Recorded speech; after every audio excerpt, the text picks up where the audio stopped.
चलिए दोस्तों, सबसे पहले आप ये वीडियो देखें। अच्छा, जब वो आए थे तथहीर नाजिल हुई थी तो हुजूर ने क्या किया कि अपनी चादर को फैलाया और अली को कहा कि आ जाओ।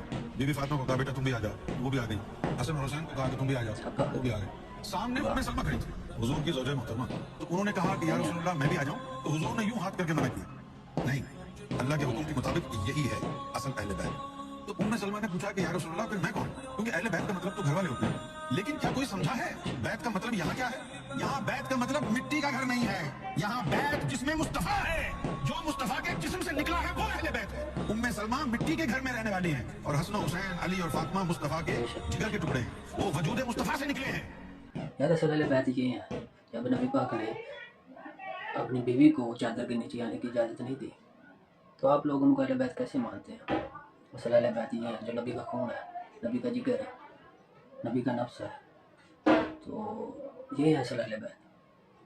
दोस्तों, वीडियो आपने देख ली, वीडियो को लाइक करें, शेयर करें, अपनी राय कमेंट में जरूर दें। मिलते हैं अगली वीडियो में। अल्लाह हाफ़िज़।